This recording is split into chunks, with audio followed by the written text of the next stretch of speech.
तो मेरे ख्याल से पंजाब के अंदर जो रियल एस्टेट की प्राइजेस पिछले 10 साल में जिस तरह से बढ़ी हैं, so what has unfortunately happened is people have money but they don't have work. अब किसी की यहाँ पर मोहाली रीजन में अगर हम देखेंगे जो मिनिमम कॉस्ट पर एकड़ is around 4 to 5 crores। So if somebody has even a 1 acre of land or half acre of land or even a quarter acre of land, that person is a crorepati। एक manifest करना बहुत जरूरी है।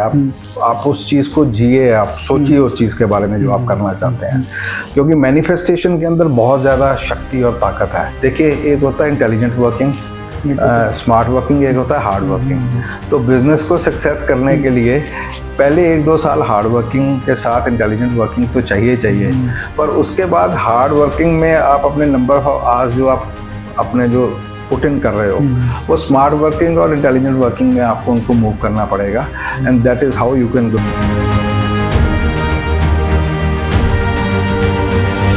नमस्कार जी, मेरा नाम है अंशुल बंसल और स्वागत है आपका दृष्टि पॉडकास्ट के न्यू एपिसोड में। हमारा मिशन है अमिड्स टू रियलिटी। आज हम बात करेंगे एंटरप्रेन्योर माइंडसेट के ऊपर, और आज हमारे साथ हैं first generation business tycoon. Industrialist के साथ साथ होने के साथ साथ वो मोहाली इंडस्ट्री एसोसिएशन के प्रेसिडेंट भी रह चुके हैं, और मैं उनको पर्सनली बहुत एडमायर करता हूँ। आज हमारे साथ हैं श्री संजीव विशिष्टी सर। स्वागत है आपका हमारे पॉडकास्ट में। सर, सबसे पहली बात तो जैसे मैंने आपको बताया कि आप एक फर्स्ट जनरेशन एंटरप्रेन्योर हैं, जबकि हर बंदा कोई ना कोई बिजनेस बैकग्राउंड से आता है। आप बिजनेस बैकग्राउंड से ना होने के बावजूद भी इतना राइज किए एक छोटी सी उम्र में, इसका राज बताइए सर। आई वुड से ग्रेस ऑफ गॉड। मैं कंप्यूटर साइंस ग्रेजुएट हूँ, इंजीनियरिंग किया कंप्यूटर साइंस में, 94 पास आउट हूँ, और मेरे को H1B कॉन्ट्रैक्ट मिला यूएस में जाकर काम करने के लिए 96 में। ओके। लास्ट मोमेंट पे मैंने डिसाइड किया कि I should not be leaving my country. उसके बाद 2-3 साल मैं इंडिया में ही छोटा मोटा कुछ ना कुछ करता रहा, और ये भी सोचता रहा कि शायद मैंने यूएस ना जाके गलती की। बट 2001 में I started a company by name Lambodara information technologies private limited, जो वॉइस डाटा को टेक्स्ट डाटा में कन्वर्ट करती है। ओके। और once we started that company, there was no looking back. और मेरे को लगता है कि भगवान कृष्ण जो भी करते हैं आपके जीवन में, वो आपके लिए अच्छा ही करते हैं। इनिशियली चाहे आपको लगता है कि probably that was a wrong decision of not going to US, but अभी मैं फुली कंटेंटेड हूँ। और मेरे उसके बाद से मैंने ये सोचना शुरू कर दिया कि जो कुछ भी हो रहा है आपके साथ, वो बढ़िया ही हो रहा है। और अक्सर मैं एक लाइन अपने आप को दोहराता हूँ दिन में 1 या 2 बार, that everything happening around me, good और bad, I am source of it. मेरे साथ जो भी कोई अच्छा या बुरा हो रहा है, मैं उसके लिए खुद जिम्मेवार हूँ, ना कि कोई और व्यक्ति। एंड मेरी ये जो फिलॉसफी है, it has help me in my life, और जीवन में जो भी कर रहे हैं उसके कारण अभी तक पॉजिटिव रिजल्ट ही मिले हैं। नहीं, जैसे आप एक फर्स्ट जनरेशन यंगस्टर और एंटरप्रेन्योर बने, तो आप जो नए यंगस्टर्स हैं उनके बारे में उनको क्या राय देना चाहेंगे कि आप फ्यूचर में ये चीज़ें करें तो आप भी एक एंटरप्रेन्योर बन सकते हैं? देखिए, मेरा ये मानना है कि अगर आप जीवन में कुछ भी करना चाहते हैं, first of all you have to have 100% belief in it, conviction in it. कुछ भी करिए आप, और एक मैनिफेस्ट करना बहुत ज़रूरी है।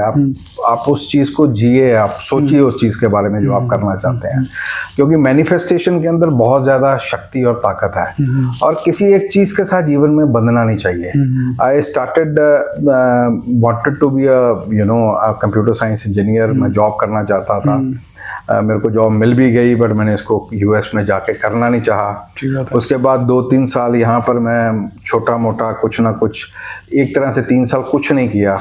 तो मेरे को बीच बीच में कंफ्यूजन भी होना शुरू हो गया कि मैंने ये जो डिसीजन लिया वो ठीक लिया या गलत लिया। But at the end of the day I kept flowing like a water. और आपके जीवन में जो कुछ भी आपके साथ होता है, it is a pre destined, pre syntax आप लाइफ लीड करते हो। Everything is destined, you just act on the destiny what God has written for you. तो I got into this business, and मेरे परिवार में my father is a retired government official, my sister is a doctor, my brother-in-law is an IAS officer. परिवार में ऐसा कोई व्यक्ति नहीं है जो बिजनेस में हो, और मुझे कई बार लगता था कि विदाउट बिजनेस बैकग्राउंड बिजनेस करना बड़ा मुश्किल काम है। बट आप किसी भी चीज़ को आप पैशन के साथ करेंगे, उसको व्यापार ना समझ के उसको आप जो करना चाहते हो उसको आप एक पैशन के साथ करेंगे तो probably the results will be different, and that is the mantra to I would say anybody success story. जितने भी बड़े लोग सक्सेसफुल बिजनेसमैन हुए हैं या जिन लोगों को हम अपना मेंटर बोलते हैं, चाहे वो आप स्टीव जॉब्स ले लें, चाहे आप रतन टाटा, स्वर्गीय रतन टाटा ले लें, चाहे आप और भी जो अभी प्रेजेंटली एंटरप्रेन्योर यहाँ पर अपने कंट्री में है, आप उनको देखेंगे, उन सब ने ग्रो इसलिए किया लाइफ के अंदर कि उनके अंदर पैशन था, and they were not doing only business, they believed in what they were doing. तो ये बेसिक मंत्रा तो किसी के लिए भी यही होना चाहिए कि they have to have believe in what they are doing, they should not be doing it just for the sake of doing it. तो कोई व्यक्ति भी इस पैशन से लगा रहेगा तो वो सक्सेसफुली रहेगा।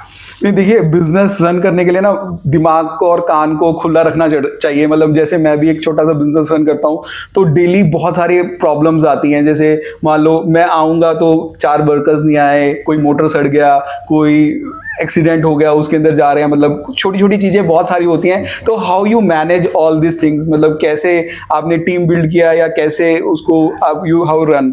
देखिए, मेरा ये मानना है कि किसी भी बिजनेस के अंदर if you want to grow that business तो आपको उसको डिसेंट्रलाइज करना पड़ेगा। जो छोटे छोटे डिसीजन है वो सारे आपको लोगों के ऊपर छोड़ने पड़ेंगे, और कोई की जो पॉलिसी डिसीजन है वो अपने पास रखना पड़ेगा।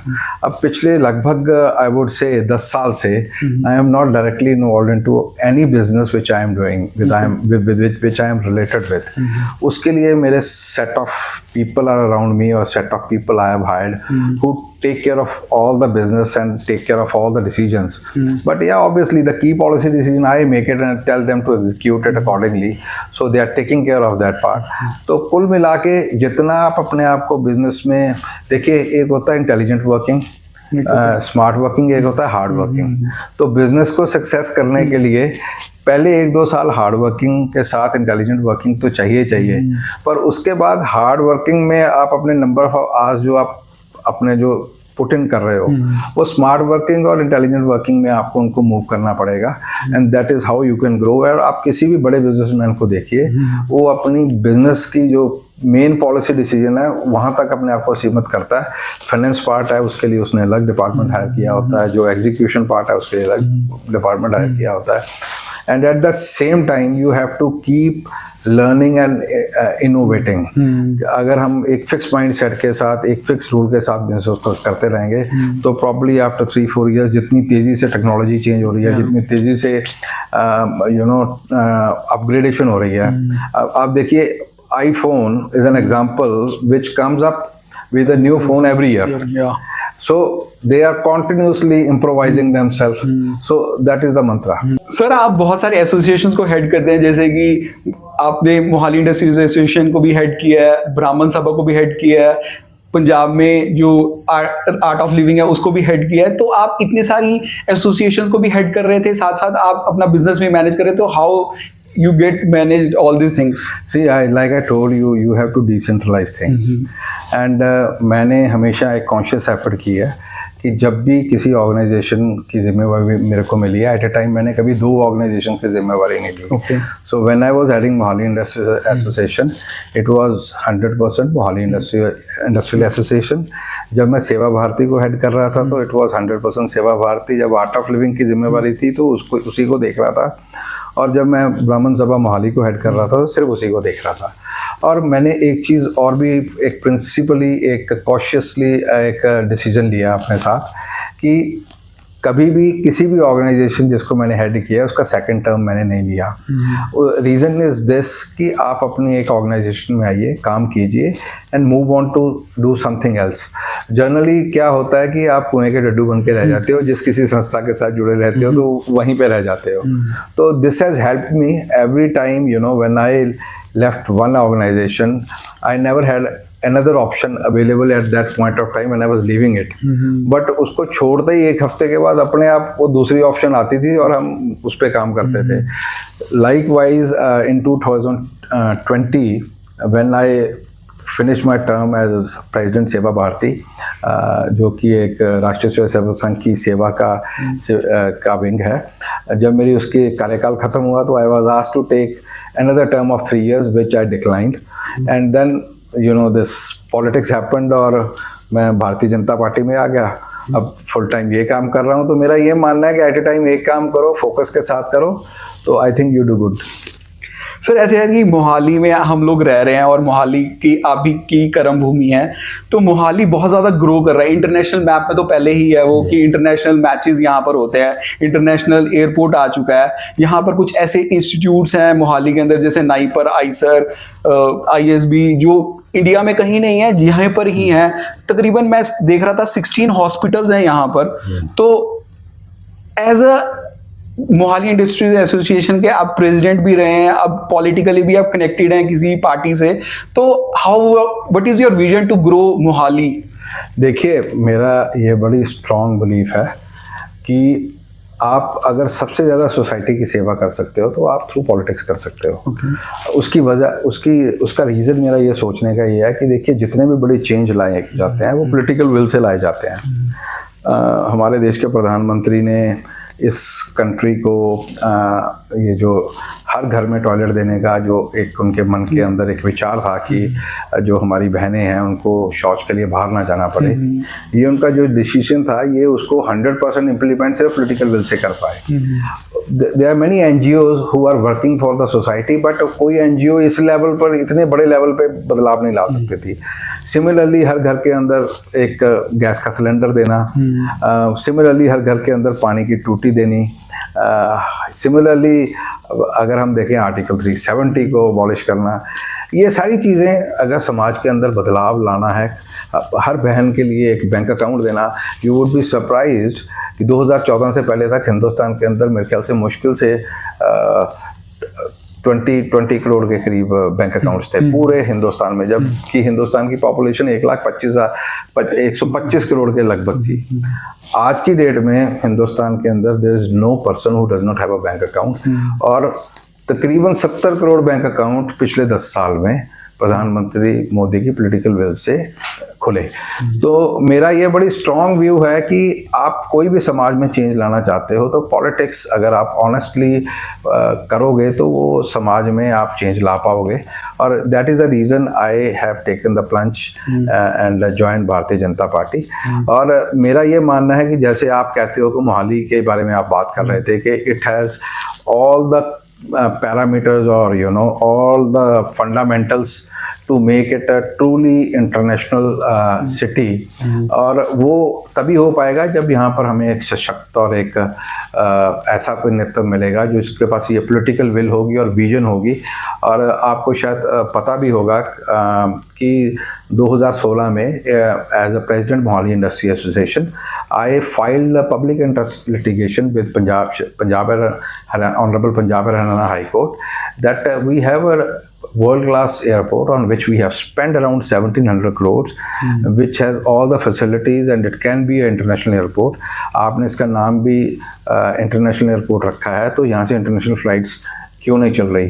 And on the intervention of Honorable Punjab and High Court, we took the first flight to Dubai.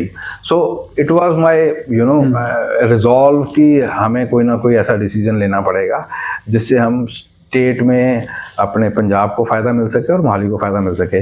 अब हमारा शहर, इसके सारे फंडामेंटल्स बहुत सुंदर हैं, पर unfortunately we don't have a bus stand, we don't have a local transport, we do have a very good medical infrastructure, we do have ISER, we do have ISP, we do have all the very big names which probably all देश के शहरों में नहीं है. But छोटी छोटी चीज़ें अगर उनको प्लग इन करेंगे तो शहर सुंदर और in true sense it can compete with Singapore.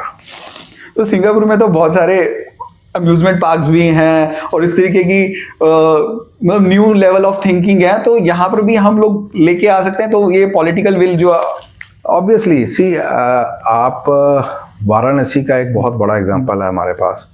हम लोग सोच नहीं सकते थे कि वाराणसी जो शहर है, जो इस देश की आत्मा है, हजारों सालों से, करोड़ों सालों से हर ऐतिहासिक ग्रंथ में जिसका वर्णन है, उस शहर को आज से 6-7 साल पहले जब आपने देखा तो आज वो जो उस शहर का इंफ्रास्ट्रक्चर और जिस तरह से वो शहर को स्प्रेड आउट किया गया है, उसकी कल्पना करना भी बहुत मुश्किल था।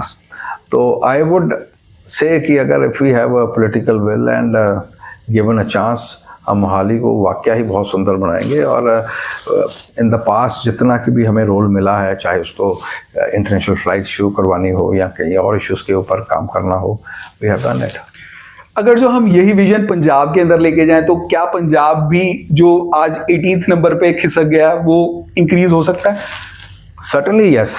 सी कनाडा की इमिग्रेशन के लिए when you apply you have to have certain points, only then you get immigration. उसके अंदर एक कैटेगरी है डेमोग्राफिक फैक्टर। तो पंजाबियों को उस डेमोग्राफिक फैक्टर के 100% मार्क्स मिलते हैं, 14 नंबर होते हैं शायद, 14। तो by default if you are from Punjab you get 14 out of 14। मेरा ये मानना है कि अगर हिंदुस्तान के अंदर सबसे ज़्यादा जिस कौम के अंदर रेजिलियंस है, जिस कौम के अंदर हार्ड वर्क है, जिन्होंने नीचे से चलकर अपने आप को एक तरीके से पायनियर बनाया, वो पंजाबी लोग थे। आप जाके देखिए ना, कनाडा, अमेरिका, यूरोप, किसी भी कंट्री में पंजाबियों ने क्या रोल प्ले किया है उस इकोसिस्टम को और स्ट्रॉन्ग करने का। तो Punjab can certainly become, it was number 1, now unfortunately it is number 18, it can certainly again become number 1. My tagline is, unless and until we don't have a political will to change the state, it will not happen. सबसे बड़ा example मैं आपको UP का दूंगा। आज से 7 साल पहले उत्तर प्रदेश की अगर आप हालात देखें तो शायद उस प्रदेश को उत्तर प्रदेश नाम से ही था। उस प्रदेश में जाना भी मतलब एक तरह से अपने लिए बहुत बड़ा खतरा था।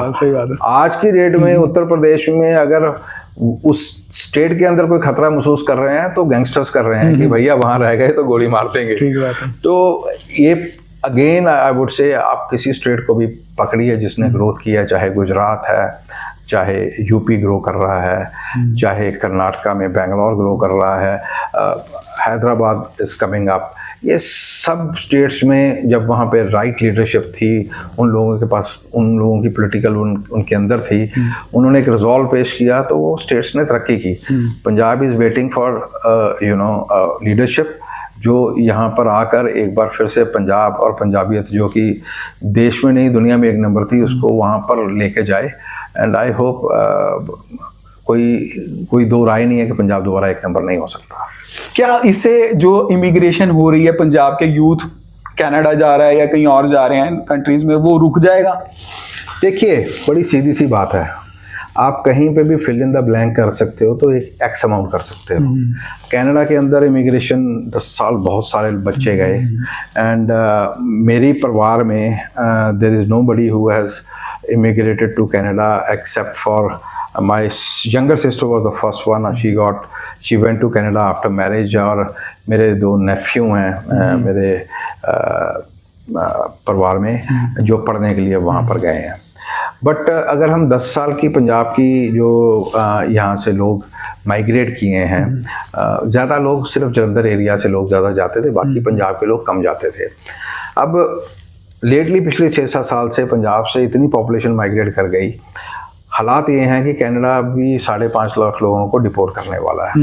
Eventually we will have to put a stop and we will have to ensure कि यहाँ पर इतनी अपॉर्चुनिटी हो जाए, लोग बाहर ना जाएं। आज से 4-5 साल पहले तक यूपी के जितने लोग भी थे वो यहाँ पर काम करने के लिए इंडस्ट्री में या एग्रीकल्चर में हेल्प करने के लिए वहाँ से माइग्रेट करके आते थे। वहाँ पर अपॉर्चुनिटी नहीं थी, वहाँ पर अपॉर्चुनिटी क्रिएट हो गई। आज यहाँ पर किसी भी इंडस्ट्री के आगे चले जाइए, वहाँ पे बोर्ड लगा हुआ कि they will need workforce to work in their organisation. Similarly Punjab के अंदर बहुत स्कोप है, मेडिकल टूरिज्म का स्कोप है, रिलीजियस टूरिज्म का स्कोप है। पंजाब के अंदर इतना स्कोप है कि अगर हमारी सरकारें जो कि हमारी जो गवर्नमेंट्स हैं जो यहाँ पर इस वक्त पंजाब को हेड कर रही हैं, जिन्होंने पास में की, अगर वो उस तरफ ध्यान लगा के रखते तो शायद मेरे ख्याल से ये सिचुएशन ही ना आती। इकोनॉमिक फैक्टर बहुत ज़्यादा डाउन हो गया पंजाब के अंदर, मतलब मैंने काफ़ी स्टडी किया है, तो अगर जो इकोनॉमिक फैक्टर सही हो जाए शायद तो ग्रो कर सकता है। दूसरी बात ये है कि जो टेररिज्म का दौर आपने देखा है पंजाब के अंदर, क्या ये दोबारा रिवाइव हो रहा है आपके सेंस में? देखिए, मुझे लगता नहीं है कि जो 80s का दौर है वो दोबारा रिवाइव होगा, because people are wise enough. और उस वक्त मिस इन्फॉर्मेशन बहुत थी, things were not that transparent. आज के सोशल मीडिया के ज़माने में I think you have so much information available, all the youngsters, they can easily decide what is wrong and what is right. Certainly जब आपके पास opportunity नहीं है, जब आप आइडल बैठे हो, आपके पास कोई काम नहीं है, जो पंजाब का जो यूथ है, अगर उसको अपॉर्चुनिटी नहीं मिलेगी तो there is a saying, idle's mind devil's workshop. तो अब वो जो डेविल्स वर्कशॉप वाली जो सिस्टम है, अब बच्चे फ्री बैठे हैं, उनके पास और काम नहीं है, तो वो इधर उधर के काम कर रहे हैं, फ्रस्ट्रेट हो रहे हैं। बट इकोनॉमिक फैक्टर की जहाँ तक बात कर रहे हो, तो मेरे ख्याल से पंजाब के अंदर जो रियल एस्टेट की प्राइजेस पिछले 10 साल में जिस तरह से बढ़ी हैं, so what has unfortunately happened is people have money but they don't have work. अब किसी की यहाँ पर मोहाली रीजन में अगर हम देखेंगे, जो मिनिमम कॉस्ट पर एकड़ is around 4 to 5 crores. So if somebody has even a 1 acre of land or half acre of land or even a quarter acre of land, that person is a crorepati. So when you have so much of money, you sell that piece of land and you have money with you, but you don't have anything to do, then it is a devil's workshop. So यहाँ पर opportunity create करने की बहुत ज़रूरत है, और मुझे उम्मीद है कि ये एक तरीके से एंडिंग है। ये जो लोगों के अंदर, लोगों ने सब ट्राई करके देख लिया, सब टेस्ट करके देख लिया। Now the Punjab will take a U turn for a better change, and hopefully ये जो जितनी भी परेशानियाँ चल रही हैं दूर होंगी। सर, आपसे बात करके ना एनर्जी बहुत हाई हो गई है, तो कि आप मेरे को पूरा का पूरा मानचित्र जो होता है ना कि पंजाब का कैसे ग्रो करेगा, क्या है आपका जो विजन है। सर, एक और बात कि अगर जो यंगस्टर्स को हमें ग्रो कराना है, क्या स्किल्स होने चाहिए उसके पास आज की डेट में कि वो फर्स्ट टाइम एंटरप्रेन्योर भी बन सके? देखिए, मेरा बड़ा ये स्ट्रॉन्ग बिलीफ है कि हर आदमी को एक स्किल सेट ऐसा सीखना चाहिए जो उसको लाइफ में हेल्प कर सके, नंबर 1। और दूसरा फंडामेंटल है, देयर इज नो शॉर्टकट। तो जनरली क्या होता है कि even when we were younger, we want everything overnight. तो ये जो फिलॉसफी है, इसको कहीं ना कहीं कट शॉर्ट करना पड़ेगा। If you are honest, you are working hard with all your passion, and then there is nothing which can stop you. दूसरी बात, पैसे के पीछे नहीं भागना। जनरली हम कोई भी काम शुरू करते हैं तो certainly we want to make money, that is why we are doing that work. But उसकी जो आपका जो फर्स्ट स्टेज है, वो ये नहीं होनी चाहिए कि पैसे कमाने हैं। फर्स्ट स्टेज ये है कि जो हम काम करना चाह रहे हैं उसको हमने सक्सेसफुल करना है। So once you do that, the money is corollary, जो प्रॉफिट है वो क्रॉलरी है उस चीज़ की। आप देखिए, बहुत बढ़िया एग्जांपल मैं आपको दूंगा। ये जो रिलायंस कंपनी है, इन्होंने फाइबर ऑप्टिक्स कंट्री के अंदर डालना शुरू किया जब 2G और 3G ये जो स्पेक्ट्रम अपने आ रहे थे। And this company was from so many years, 6-7 साल इन्होंने और कुछ नहीं किया। They just invested, they kept putting the fibre across India.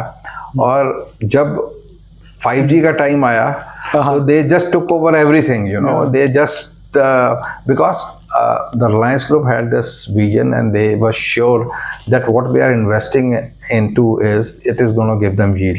और एक तो वो घर में बोलते हैं जो बात सब बच्चे अगर याद रख सकें, it is very difficult to be focused. So to stay focused is another very important thing for every youngster. कि there is lot of distraction अपने जीवन में। मोबाइल, सोशल मीडिया का जो चल रहा है इस वक्त, उसमें इतनी ज़्यादा डिस्ट्रैक्शन है कि आप फोकस नहीं रख पाते। तो 2-3 चीज़ें क्विक हैं, be honest, be focused, learn one skill and give your 100%. If you do these 4 things, there is nothing on this earth that can stop you from being successful.